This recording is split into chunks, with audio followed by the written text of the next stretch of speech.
사무엘하 시작하도록 합니다. 사무엘하 서론은 요 구약 성경 해설 요 본문에서 요약적으로 소개해 드리도록 합니다. 사무엘하는 앞서 말씀드린 것처럼 사무엘상처럼 그 히브리어와 또 이 헬라어 그 번역본에서는 이렇게 하나로 이렇게 묶여 있습니다. 지금 우리가 보고 있는 이제 요런 형태로는 앞서 말씀드린 것처럼 16세기 이후에 이렇게 사무엘 상하로 이렇게 나누어져 있습니다.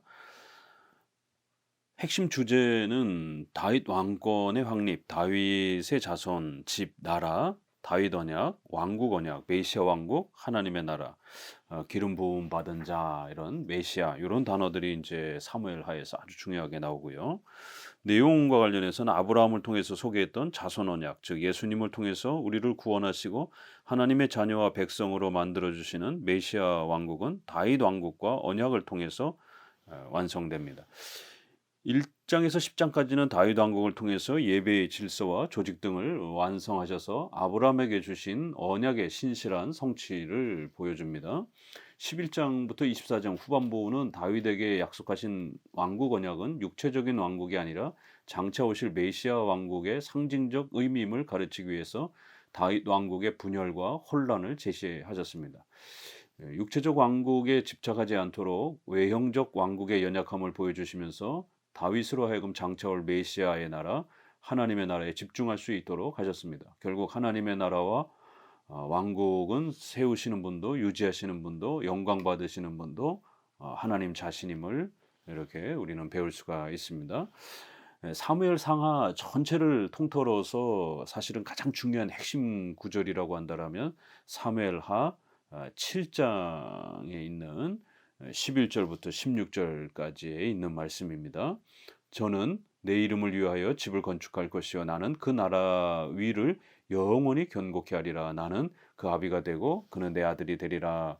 이건 바로 아브라함에게 주셨던 창세기 17장에서의 나는 그들의 하나님이 되고 그들은 내 백성이 될 것이다 라고 하는 은혜 언약의 바로 그 핵심 내용이 아브라함에게는 자손을 주겠다, 자손을 번성시켜 주겠다라고 하는 이런 또 가나안 땅을 주겠다, 자손과 땅에 대한 약속으로 구약에는 메시아의 나라가 이렇게 모형적으로 소개가 된 거고요. 그것이 이제 다윗에게 와서는 다윗 왕국을 하나님이 집을 세워준다, 나라를 세워준다, 다윗 왕국을 세워준다 이런 형태를 통해서 왕국 언약 형태로 이제 확대가 되는 것을 알 수가 있습니다. 결국 이 다윗 왕국은 구약의 메시아의 그런 왕국을 그리스도의 나라를 모형적으로 가르쳐주는 아주 중요한 그러한 내용을 우리에게 소개하고 있는 것입니다. 마가복음 11장 10절에 찬송하리로다. 오는 우리 조상 다윗의 나라여 가장 높은 곳에서 호산나 하더라. 이렇게 다윗의 나라를 그리스도의 나라로 연결해서 이렇게 구약의 다윗의 그 나라, 다윗의 왕국을 그렇게 하나님이 구약에서 소개하신 이유는 바로 메시아의 왕국, 그리스도의 나라를 가르치기 위함이었다라고 이렇게 마가복음에서는 다윗의 나라와 그리스도의 나라를 바로 연결합니다. 마태복음 1장 1절에도 아브라함과 다윗의 자손 예수 그리스도의 세계라 이렇게 해서 구약 전체를 아브라함과 다윗 이 두 인물로 요약을 하고 그 두 인물이 모형적으로 소개하고 있는 그림자로서 소개하는 것은 바로 예수 그리스도의 세계를 소개하는 것이다라고 이렇게 말합니다. 이 메시아의 이 나라, 그리스도의 나라는 바로 예수님을 통해서 우리가 죄 사함 받고 하나님의 자녀가 되는 것. 이게 기독교의 본질이요 핵심인 것입니다. 그래서 요한복음 18장 36절에서도 내 나라는 이 세상에 속한 것이 아니라 만일 내 나라가 이 세상에 속한 것이었다면 내 종들이 싸워서 이렇게 나를 로마에 넘겨주지 않았을 것이다. 이제 내 나라는 여기에 속한 것이 아니라 이렇게 그리스도께서 십자가에 돌아가시면서 내 나라를 이렇게 강조하시면서 그 그리스도가 주시고자 하는 나라는 이 로마 왕국 검으로 지배하는 무기로 지배하는 이 세상 왕국과 같은 그런 왕국이 아니다라고 이렇게 말씀하십니다. 영적인 왕국이라는 것이죠. 죄 사함 받아 하나님의 자녀가 되는 이러한 영적인 왕국의 성격을 소개한 겁니다. 로마서 14장 17절도 하나님의 나라는 먹는 것과 마시는 것이 아니요 오직 성령 안에서 의와 평강과 희락이라. 이렇게 하나님의 나라는 먹고 마시는 돈, 군사, 이런 국가, 이러한 우리가 살아가는 의식주와 관련되어 있는 이러한 영토적인 나라가 아니라 바로 의, 칭의와 관련된 죄사함의 문제, 또 평강과 희락, 또 그리스도 안에서 우리가 살아가는 말씀에 순종하는 삶, 성화의 이러한 또 삶, 칭의와 성화를 통해서 이루어지는 하나님의 자녀가 되는 바로 이것이 하나님의 나라의 본질이다라고 이렇게 소개를 하는 겁니다. 이게 사무엘 하는 다윗 왕국을 세워 주신다라고 하는 이 언약을 통해서 그리스도의 나라, 바로 죄 사함 받고 하나님의 자녀로 살아가는 이 영광스러운 복음의 본질을 우리에게 가르치고 있는 겁니다.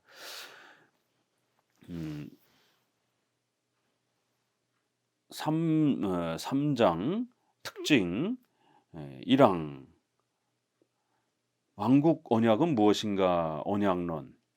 이 왕국 언약 형태로 되어서 이렇게 소개가 되기 때문에 이 언약의 구조와 언약의 특징을 잘 이해해야 됩니다. 아브라함에게 주신 언약도 언약의 특징을 갖고 있고, 또 창세기 3장 15절도 은혜 언약, 이렇게 언약의 형태로 복음을 소개하고 있기 때문에 이 사무엘에서 소개되어지는 이러한 언약의 구조와 특징을 잘 이해해야만이 사무엘서를 바르게 읽을 수 있습니다. 사무엘서 핵심은 사무엘하 7장의 언약론에 있다. 하나님께서는 다윗의 집과 나라를 세우시고 그 자손을 축복하시겠다는 영원한 언약을 주셨다. 이 언약은 왕국 언약, 국가 언약이라고 할 수 있다. 그러면 이 언약은 아브라함의 언약과 다른 것인가? 아브라함의 언약은 자손, 씨에 대한 언약이었다. 이 언약의 중요성에 따라서 기독교는 성경을 구약, 신약이라고 부르기도 할 정도로 언약 사상은 성경 전체의 아주 중요한 핵심이 됩니다. 따라서 이 언약의 개념을 어떻게 이해하는가에 따라 많은 교파들이 나눠지기도 한다. 결론적으로 말해서 두 언약은 마태복음 1장 1절에서 아브라함과 다윗의 자손 예수 그리스도의 세계라고 고백하듯이 같은 언약이다. 즉 이 언약은 예수 그리스도의 피 흘림을 통해서 하나님의 자녀가 되고 하나님은 우리의 아버지가 되어 주신다라는 바로 그 은혜 언약의 성취요 내용인 겁니다. 언약이란 히브리어로 베리트라는 말로써 고대 근동에서는 동물을 절단하여 양자가 약속을 맺습니다.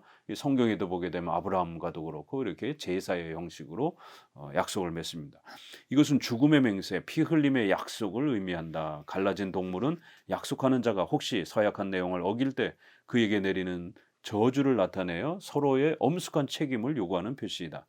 하나님께서는 자신의 구원 역사를 이와 같은 언약의 행위로 우리에게 보여주심으로써 중보자의 피 흘림과 희생을 통한 대속, 구속의 의미를 가르쳤으며, 또한 하나님께서 반드시 약속을 지키겠다는 신실함을 확증하셨다.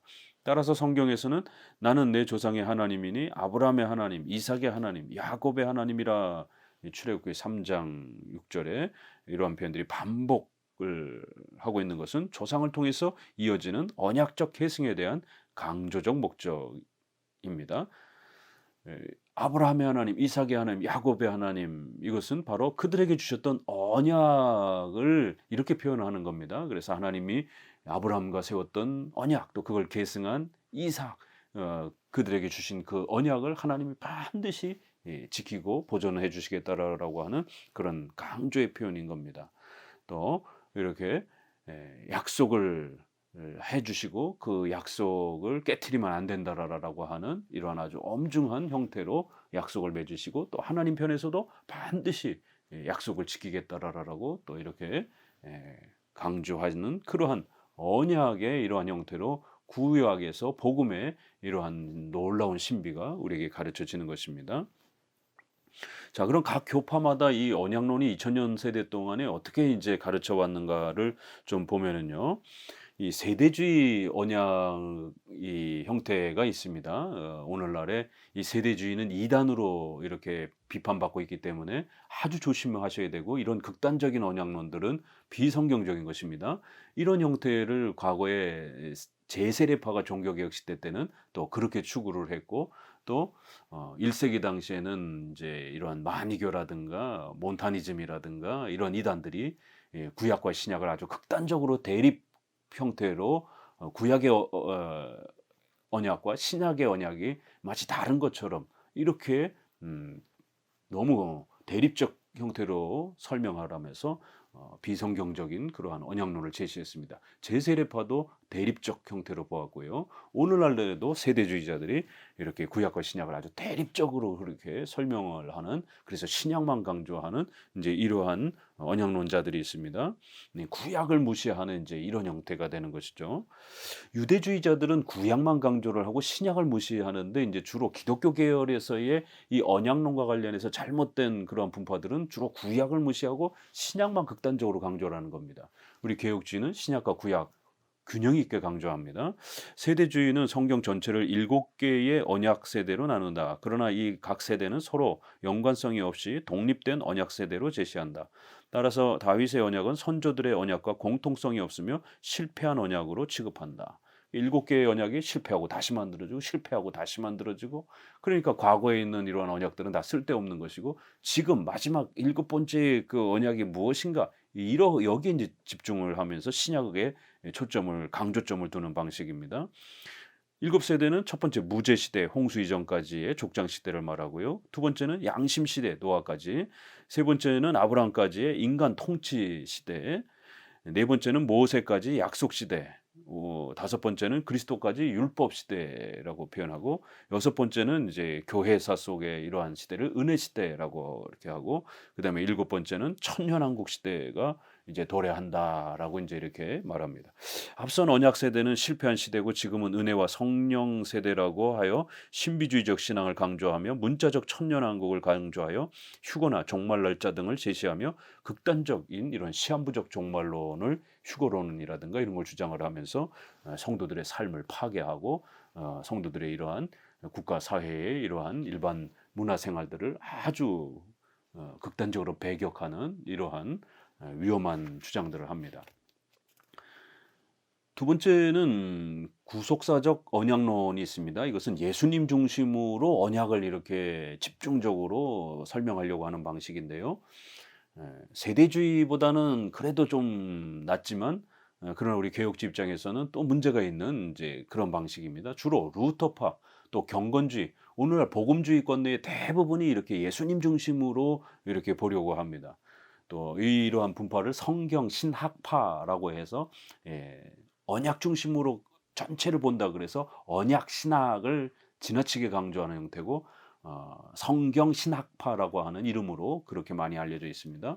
또 자유주의 쪽에서는 구원 사학파, 이 그리스도를 통한 구원만 집중적으로 강조하기 때문에 이렇게 구원 사학파라고 이렇게 표현을 합니다.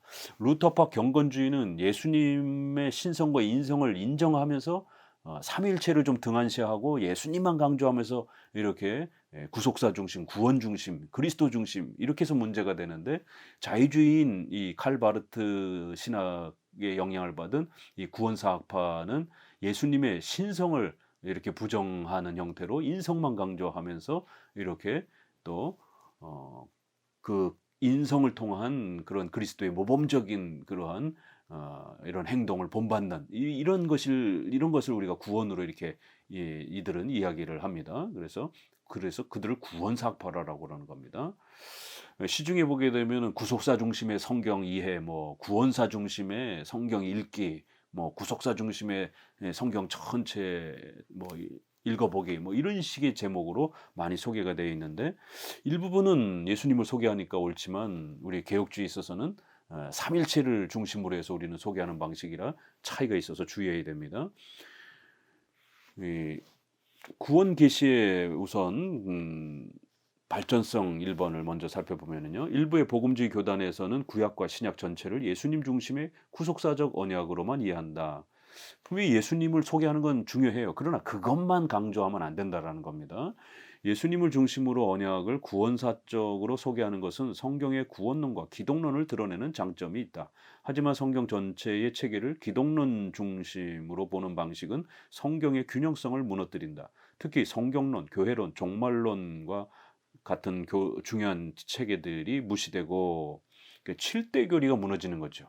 구원론, 기독론에만 집중을 하다 보니까 나머지 교리들이 무시가 되는 겁니다. 이 구속사 중심의 언약론 이해는 또 일반 은총을 중심으로 하는 섭리적 역사의 일반사를 무시하며 국가, 사회, 정치와 관련된 이런 일반적인 또 하나님의 통치 역사에 대한 부분들을 언급을 하지 않고 그냥 예수님만 신구약 전체를 통해서 예수님만 이야기하다 보니까 크리스천들이 어떻게 살아야 되는지, 어떻게 직장 생활해야 되는지, 가정을 어떻게 꾸려가야 되는지, 또 국가에 대해서는 어떤 태도를 취해야 되는지 이런 의식주와 관련된 우리의 이러한 일반 창조의 이러한 역사에 대한 일반 역사의 하나님의 뜻을 무시하는 이제 이런 또 치우침이 있는 겁니다.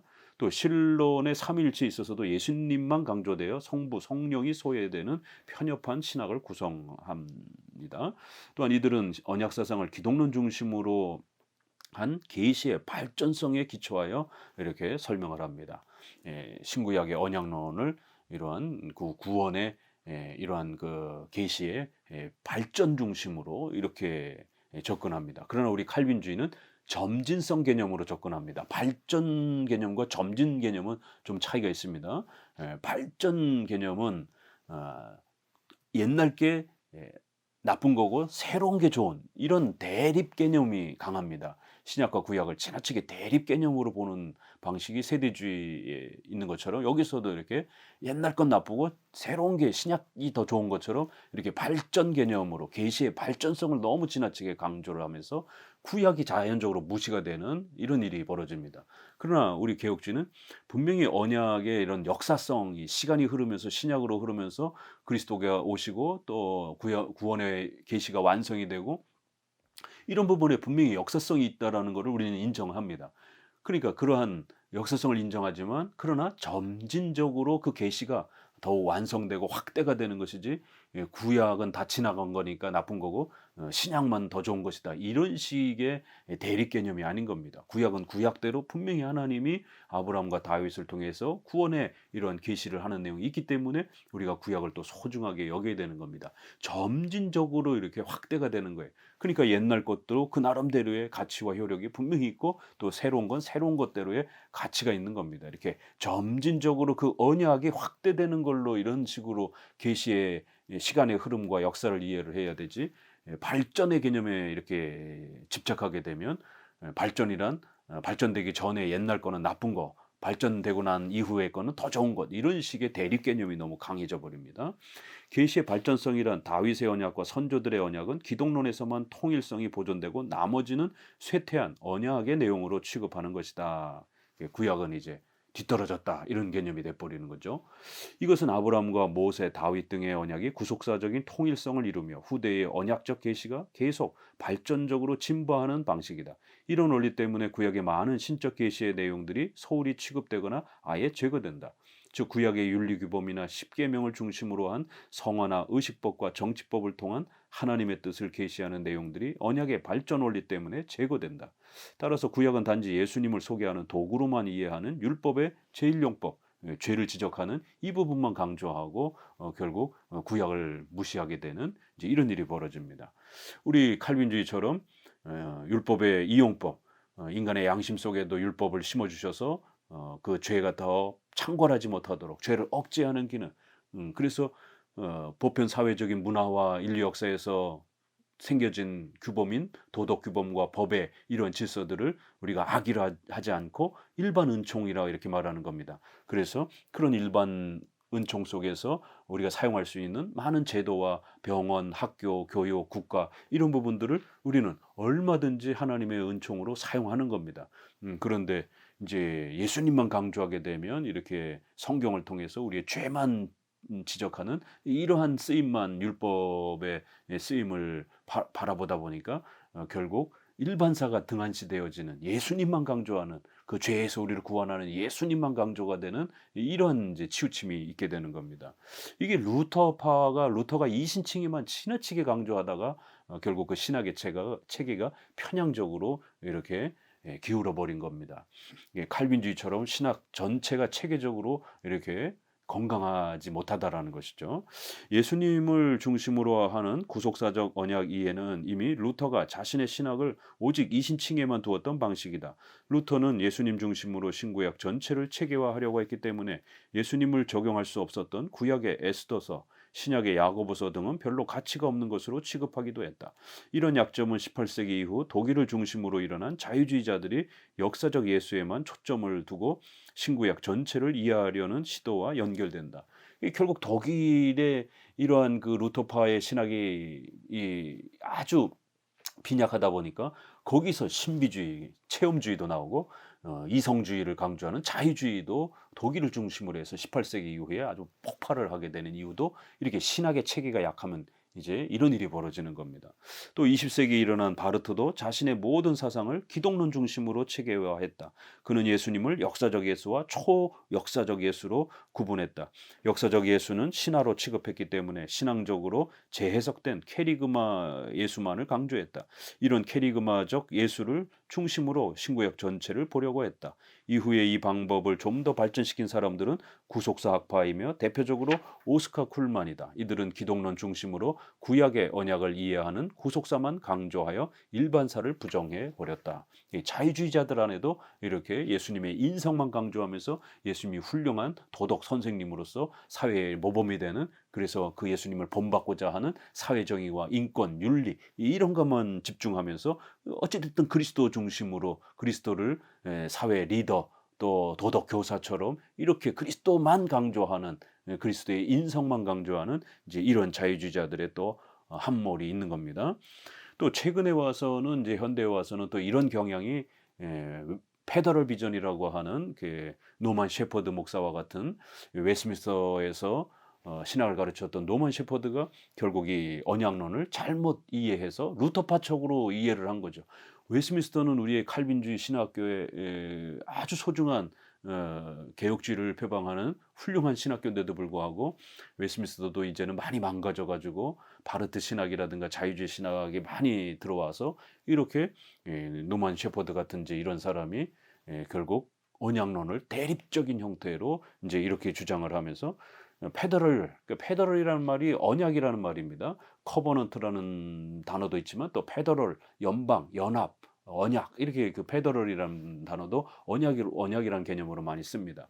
그러니까 언약을 새로운 관점으로 보자. 옛날 그 관점, 하나님의 예정, 그 택한 백성들에게 은혜 언약 방식으로 복음을 펼치시는, 그래서 구원의 역사를 펼치시는, 그래서 예정론도 은혜 언약도 그렇게 초대된 칭의를 받은 성도들은 그 구원이 취소되지 않는다라고 하는 이러한 전통적인 그러한 은혜 언약의 대상은 오직 하나님의 택한 백성들하고 맺는 것이다. 그래서 은혜 언약은 취소되는 게 아니다. 칭의가 한번 받으면 취소되는 게 아니다라고 우리는 구원론을 그렇게 가르쳤습니다. 그런데 이제 알미니안주의와 루터파의 영향을 받으면서 구원이 취소될 수 있다. 세관점 학파들이 샌더슨, 톰 나이트, 김세현 박사 이런 사람들이 세관점 학파를 형성하면서 전통적인 죄에서의 이러한 그 죄사함을 받는 이러한 로마서의 관점을 사회정의 개념으로 이렇게 바꿔버리면서 옛날 관점은 잘못된 거다. 옛날에 그 이신칭의의 개념은 잘못된 거다. 사회가 개혁되고 정의되어지는 이게 로마서의 그러한 의의 개념이다. 이런 식으로 주장을 하면서 로마서를 새로운 관점으로 보자. 그래서 세관점 학파가 또 만들어진 겁니다.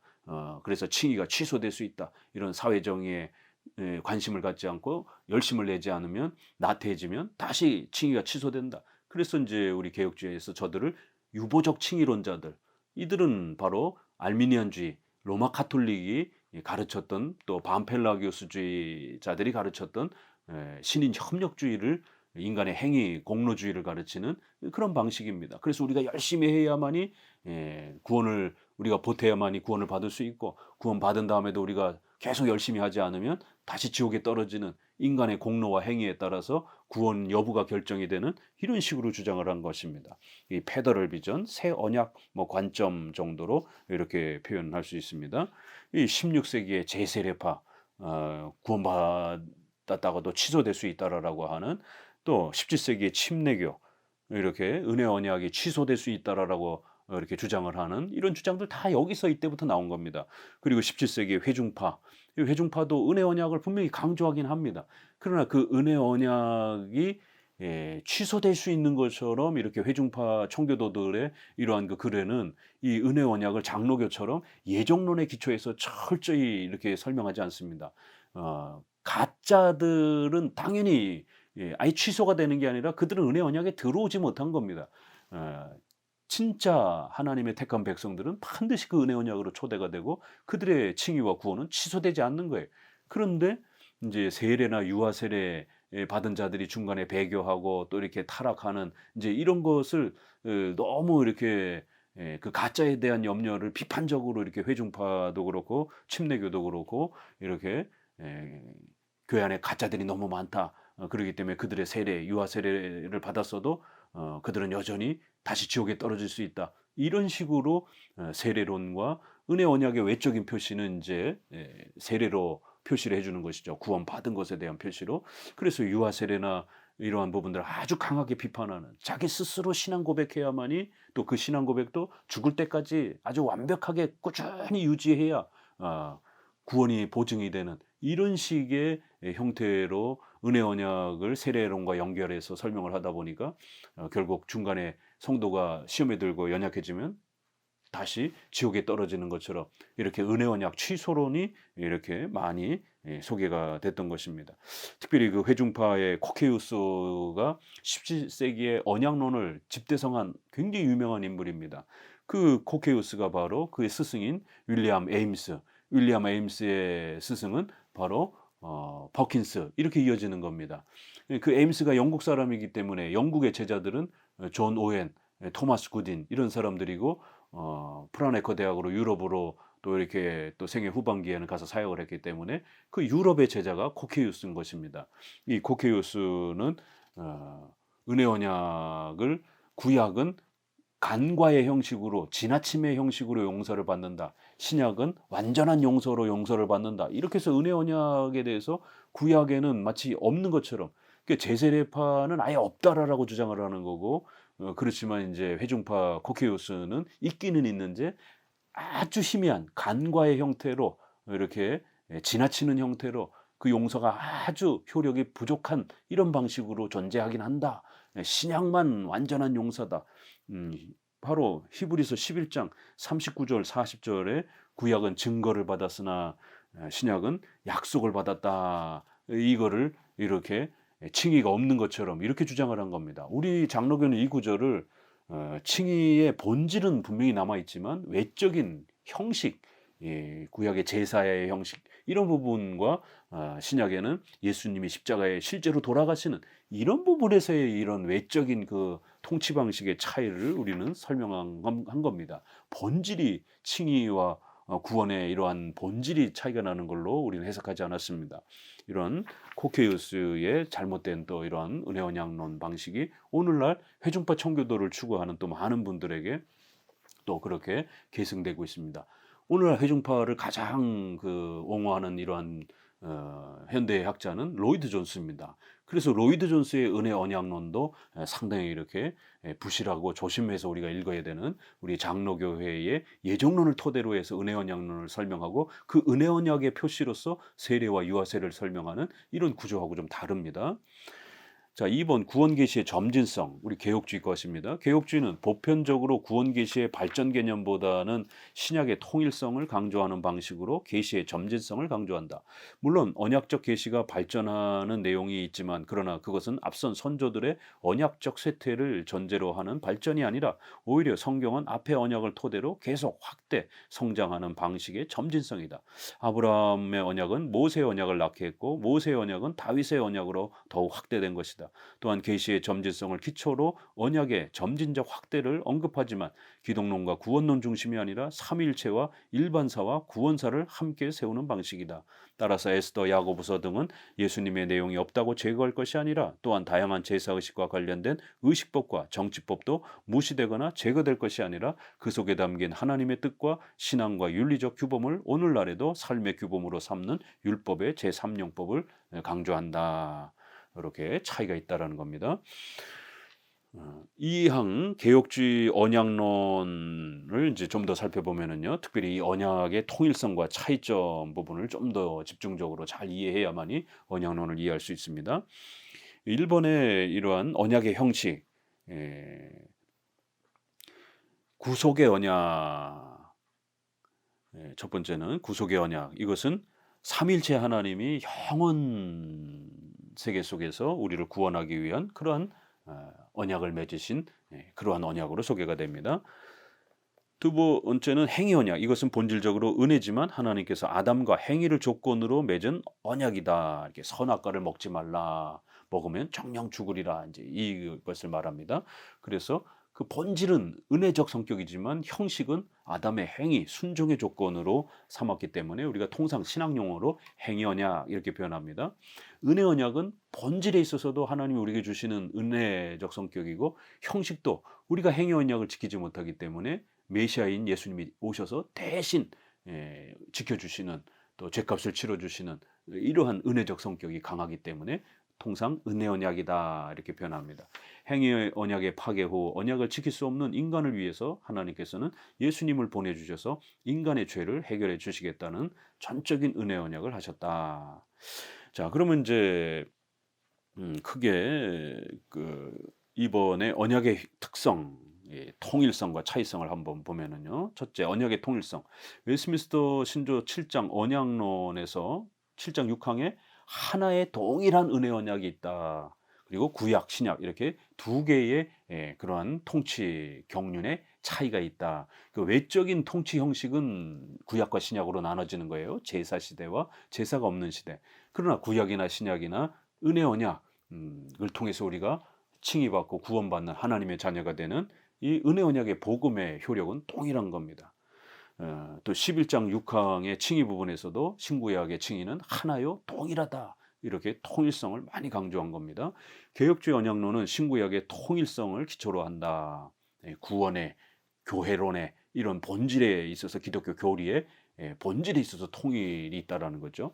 그 내용에 있어서도 단지 기독론 중심의 언약적 통일성만을 말하지 않는다. 아브라함과 모세와 다윗의 언약은 기독론을 포함한 삼일체 하나님의 언약적 통일성을 이룬다. 7대 교리가 구약에도 똑같고 신약에도 똑같은 거예요. 다만 점진적이기 때문에 구약은 희미한 형태로 신약은 좀 더 선명한 형태로 이렇게 차이가 있을 뿐입니다.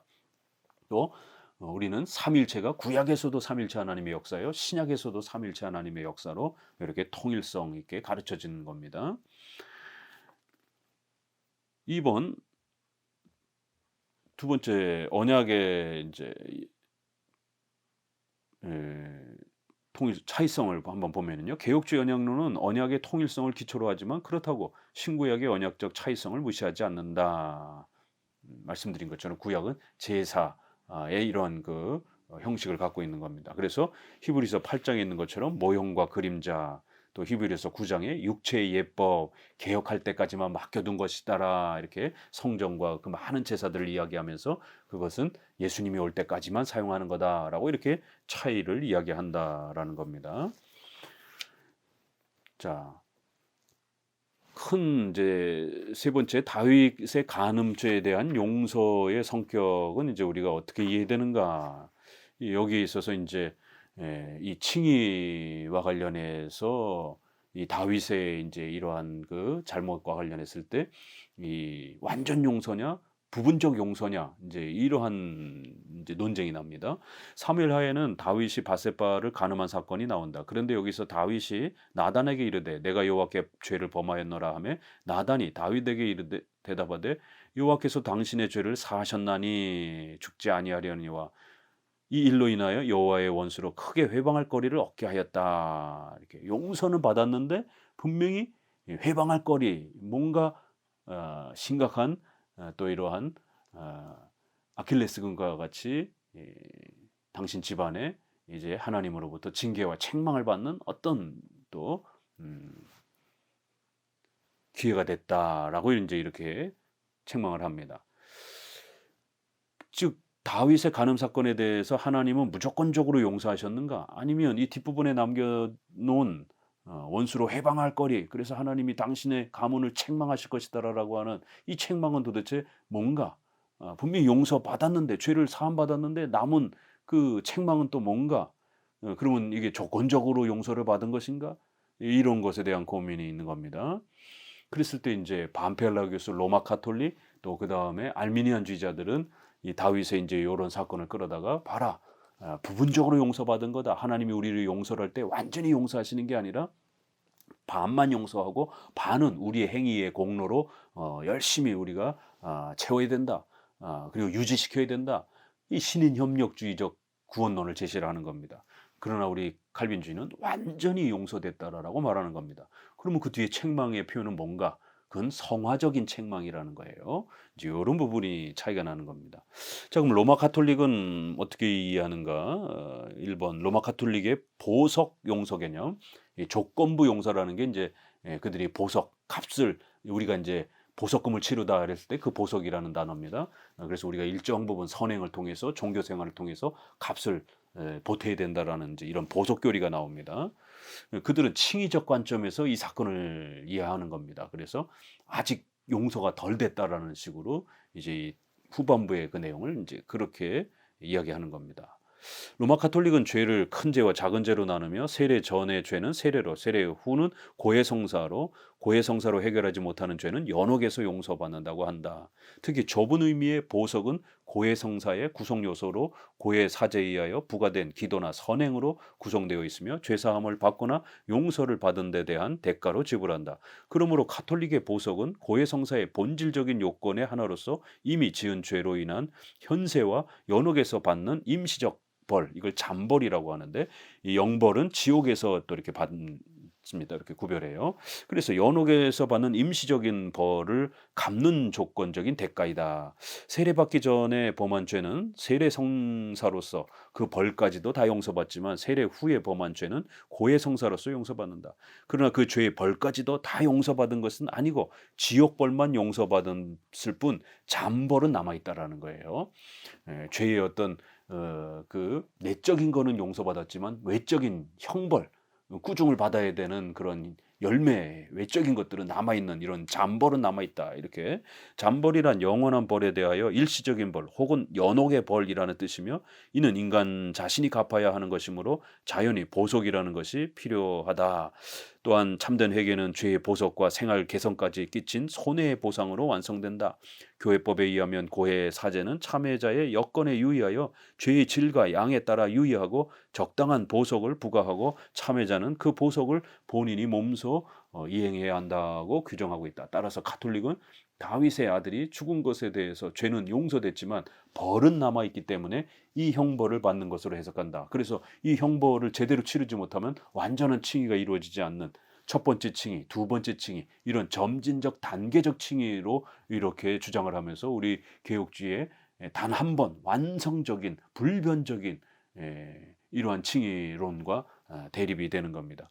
이런 로마 가톨릭의 점진적 칭의 개념의 이런 용서 개념은 펠라기우스에서 온 거고 로마 가톨릭 그다음에 알미니안주의로 그다음에 제세례파로 이렇게 이어집니다. 그리고 그들하고 똑같지는 않지만 결국 이러한 그 차이성을 두는 점진적인 어떤 완성 개념의 어떤 칭의론의 어떤 이런 표현들을 회중파 청교도들이 생활의 변화를 너무 완전한 열매를 강조하려고 하다가 결국 리차드 백스터처럼 회개로 용서받지만 생활로 완벽한 생활의 변화가 나타나지 않으면 다시 지옥에 떨어지는 것처럼 그래서 리차드 백스터를 신율법주의자라고 이렇게 비판을 하게 되는 겁니다.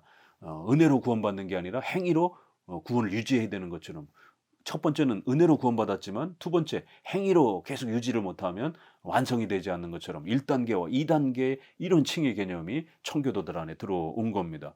그래서 완전 성화에 대한 이러한 그 지나친 또 촉구가 결국 성화가 완벽하게 생활 변화가 이루어지지 않으면 칭의가 취소되는 것처럼 칭의가 아직 안 이루어진 것처럼 이 두 단계의 어떤 칭의론 뉘앙스가 들어와 버린 겁니다. 그리하여 조엘 비키가 주장하는 은혜로 말미암는 준비 이런 뭔가 준비가 회개에 있어서 또 성화에 있어서 완벽하게 되지 않으면 그 완전성이 이루어지지 않은 것처럼 완전한 회개와 성화를 이루지 못하면 구원이 이루어지지 않은 것처럼 이런 1단계, 2단계 이게 이런 점진적 어떤 칭의 개념이 들어와 버리는 겁니다. 알미니안만큼 세진 않지만 분명히 회중파 안에도 그 알미니안주의의 이런 단계별 이런 칭의론 개념이 들어왔기 때문에 그 회중파의 청교도들의 이러한 준비론이라든가 이런 부분들은 상당히 조심해야 됩니다. 왜냐하면 알미니안주의자들이 준비론을 가르쳤기 때문에 그런 겁니다. 구원론, 회개론에 있어서. 감리교에 있어서도 이런 준비론을 중심으로 해서 강력한 회심 준비를 통한 회심 체험 이런 주장들을 합니다. 그래서 그런 강력한 준비에 의한 회심 체험이 없으면 나머지는 이 연약한 회개는 가짜인 것처럼 이렇게 취급하는 이제 이런 일들이 벌어진 것입니다. 자, 그러나 우리 개혁주 입장에서는 개혁주의는 신약이나 구약이나 죄에 대해서 예수님의 피를 통한 무조건적인 용서를 제시한다. 즉 하나님의 용서에는 죄의 제거를 위한 인간의 행위적 조건적 대가를 요구하지 않는다는 것이다. 오직 예수 그리스도의 공로로 우리가 구원받는다는 걸 말하는 겁니다. 다만 성화적 목적으로서 하나님은 성도의 죄에 대해서 엄하게 책망하시고 또는 그 죄에 대한 책임을 물으시는 것이다. 형벌을 위한 조건적 요구가 아니라 아버지가 아들을 훈계하는 방식처럼 은혜와 사랑을 토대로 한 다양한 방식의 책임적 행위들을 요구하신다. 이와 같은 조건적 요구들은 자녀들이 더 범죄하지 않도록 막으시고 거룩해 하시는 목적에서 행하시는 전적인 은혜적 요구이다. 우리는 성화적 차원에서 그 책망을 남겨둔 걸로 이해하는 겁니다. 만약 우리가 어떤 사람에게 이렇게 보증을 섰다가 전 재산을 날렸어요. 그럼 우리가 하나님 앞에 회개하고 용서는 받습니다. 그러나 그 전 재산을 잃었기 때문에 회개했다고 갑자기 돈이 회복되는 건 아니잖아요. 자기가 잘못 투자하고 보증을 쓰므로 인해서 가난해지게 된 그 삶을 평생 동안 가족들하고 견뎌야 되는 이러한 훈계와 또 교육 차원에서 우리가 잘못 행한 것에 대해서 반성하도록 또 또다시 잘못하지 않도록 이러한 성화적 훈련 차원에서 그 형벌에 대한 또 이러한 여러 가지 부분들을 책망의 이런 여러 가지 부분들을 성화적 차원에서 그 열매들을 우리가 책임지도록 이렇게 하시는 것입니다. 그것이 칭의의 어떤 그 형벌이나 조건으로 사용되는 건 아닙니다. 또 하나 네 번째 난해한 본문이 있는데 골리앗을 죽인 자 사무엘하 21장 19절과 역대상 20장 5절에는 사무엘상 17장의 기록 차이 때문에 골리앗을 죽인 자가 누구인가를 하는 논쟁이 있습니다. 사무엘상 17장은 다윗이 골리앗을 죽였다고 하지만 사무엘하 21장, 역대상 20장은 베들레헴 사람 야레 오르김의 아들 엘하난이 가드 골리앗의 아후 라흠미를 죽였다 이렇게 돼 있어요. 이 히브리 원문에는 아후 라흠미가 없이 그냥 엘하난이 골리앗을 죽였다 이렇게 원문에 돼 있기 때문에 이걸 어떻게 해석해야 되는가 이제 첫 번째 유대인들은 엘하난과 다윗을 동일 인물로 이렇게 봅니다.